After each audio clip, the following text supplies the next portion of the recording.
estos momentos sumamos a nuestro compañero de labores, Jorge Gestoso, que nos acompaña desde Caracas con una extraordinaria vista ya al anochecer en la capital de Venezuela. Vamos con mayor información. Adelante. Gracias, William. Tenemos el honor de contar como invitado nada menos que a Fernando Giuliani, es un psicólogo social. Fernando, gracias por estar con nosotros. Gracias a ustedes. Estamos en el día después de la juramentación del presidente Nicolás Maduro, cuando te acuestas. ¿Qué imágenes te han quedado del día de ayer y qué esperas que pueda suceder en el futuro, en este periodo de 5 años que inicia el presidente Maduro? Bueno, buenas noches y gracias por la invitación. Bueno, uno la verdad que ha vivido unos días de verdad que serían indescriptibles, ¿no?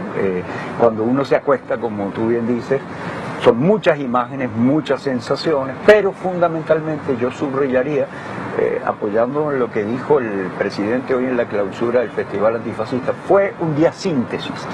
Es decir, muchas cosas pasaron ayer, muchas que dieron lugar a que varias de las cosas que se habían de alguna manera prefigurado se disolvieran y prevaleciera la realidad. Ayer prevalecieron muchas cosas, prevaleció la paz, por ejemplo.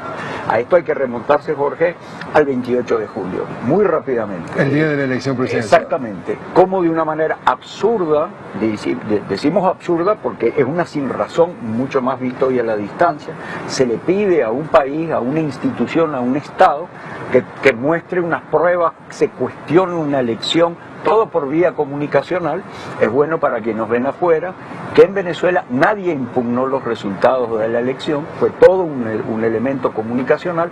Bueno, y como se dice, aquellos lodos trajeron estos barros, es decir, se puso a Venezuela en el centro de un huracán comunicacional intentando mostrar que había unas elecciones fraudulentas. Por lo tanto, ayer era algo así como un día de, cosa que no pasa en ningún país del mundo.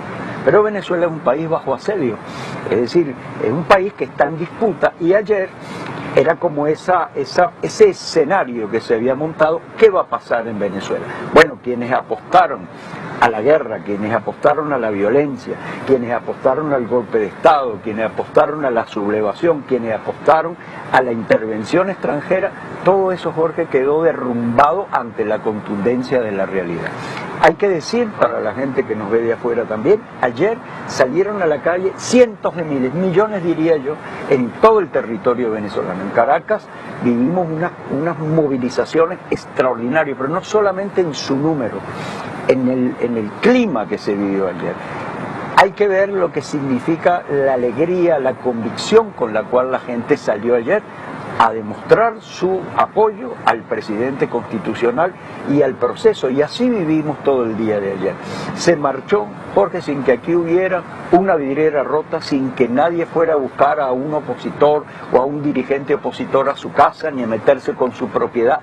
Nada. Es decir, ayer al cabo del día, yo creo que para todos los que participamos de esto, como tú dices, cuando nosotros cerramos los ojos, bueno, las imágenes que teníamos ya no tenían nada que ver con aquel sentido de amenaza, porque la verdad que la zozobra que se hizo vivir, digamos, un clima nacional muy marcado por aquello que podía pasar, y la verdad fue toda una construcción mediática que ayer, como digo, quedó disuelta por la contundencia de la institucionalidad que está en marcha, porque eso es otra cosa. Se ha vendido la idea de que Venezuela es un Estado fallido, que aquí no hay instituciones que funcionen, que aquí el presidente Maduro no tiene ningún apoyo, que aquí en cualquier momento la Fuerza Armada le dan un golpe de Estado, y ayer cada cosa que se hacía, cada acto, cada evento que pasaba, iba desmontando poco a poco. El país terminó el día en paz, yo creo que con un gran sentido de unión, con un gran sentido de paz fundamentalmente. Es decir, creo que ayer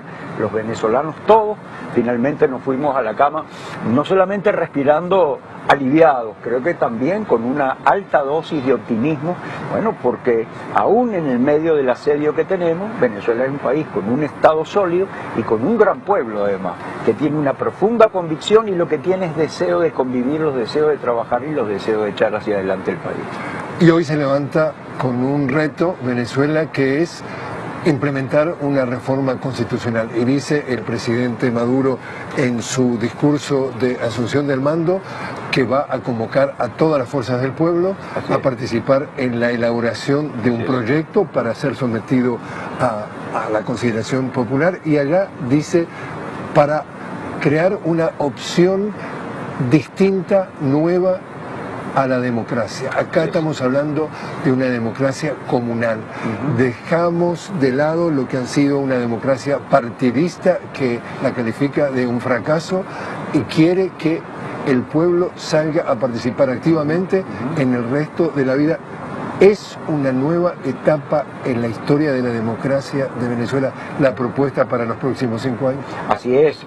Lo primero que hay que destacar, además, el espíritu participativo, el espíritu de diálogo. Cuando el presidente dice, esto no se lo van a encargar a un grupo, a una élite política o a un grupo de abogados para que lo redacte. El diálogo, es decir, toda esa reforma constitucional que a lo que nos invita es a proyectarnos hacia el futuro. Bueno, eso lo tenemos que hacer entre todos. Sin duda, se abre una nueva etapa. Hay que recordar, Jorge, que la Constitución nuestra del año 99 inaugura... Del presidente Hugo Chávez. Del presidente Hugo Chávez. Inaugura, a eso nos convocó el presidente Hugo Chávez. Hay que recordar, esa fue su propuesta central cuando él dijo, vamos a un proceso constituyente, y fue el primer decreto que él firmó cuando es escogido, cuando es ya juramentado como presidente. Ahora, ha habido un largo proceso de maduración en la sociedad venezolana, en el pueblo venezolano.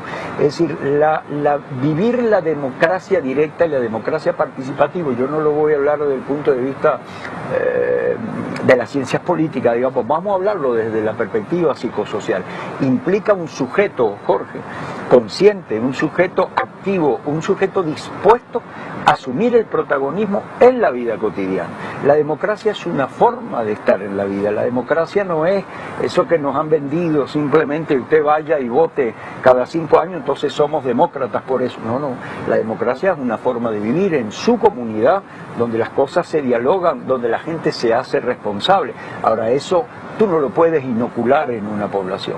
Ha habido un largo proceso de maduración. Si volvemos a lo que fue el proceso constituyente del 99, que nos invitó a soñar en eso, hoy, ¿cuánto se ha avanzado aquí en conciencia, en mecanismos de organización popular, donde está la democracia en forma directa activada? Es el momento para ir entonces a que constitucionalmente tengamos un marco adecuado, bueno, para que podamos canalizar toda esa energía. Te tiro una pregunta para hacer una comparación. En Chile, en un momento el pueblo sale a la calle, ya no se podía detener los reclamos, se convoca a una constituyente, se trata de que la participación en la construcción de esa asamblea constituyente sea equitativa desde el punto de vista de género, y para decirlo de una manera muy grosera, lo que es la oligarquía le bocha una constitución, un proyecto de reforma, porque era mucho más democrático, se la congela. Así es. Hacen una nueva constitución y que prácticamente es la misma cosa que Pinochet.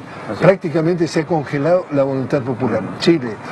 Pedro Castillo en el Perú menciona una reforma constitucional. Hoy Pedro Castillo con la élite peruana está tras las rejas. Esto es el ejemplo de que es todo lo contrario a el manejo de la vida política por parte de las élites. Así es, el mundo al revés que decía Galeano, ¿no? Porque hay que recordar que el gobierno actual, el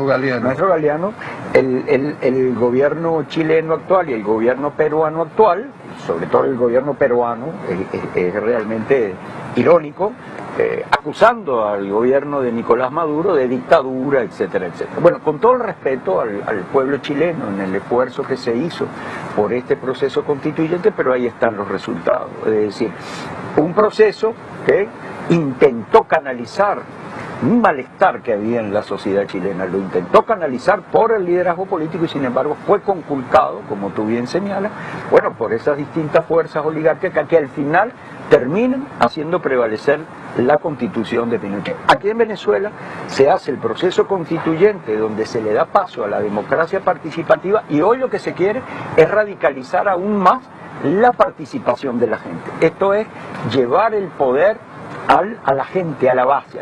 Decía Aristóbulo Istúriz, gran dirigente de la revolución bolivariana, que cambió de paisaje hace algunos años. El poder es como el queso, que hay que rallarlo.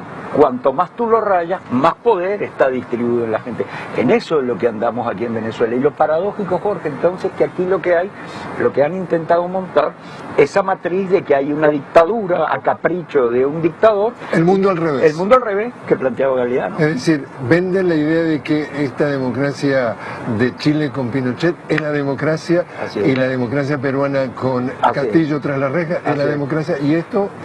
Esta es la dictadura. La democracia venezolana es la dictadura. Quiere decir que si en el próximo 5 años se implementa esto, es un paso, ¿cómo lo calificarías tú para la historia de la democracia de Venezuela? Una profundización de la democracia es inédito en ese sentido. Es decir, la democracia hay que llevarla mucho más allá, porque ese es otro de los clichés.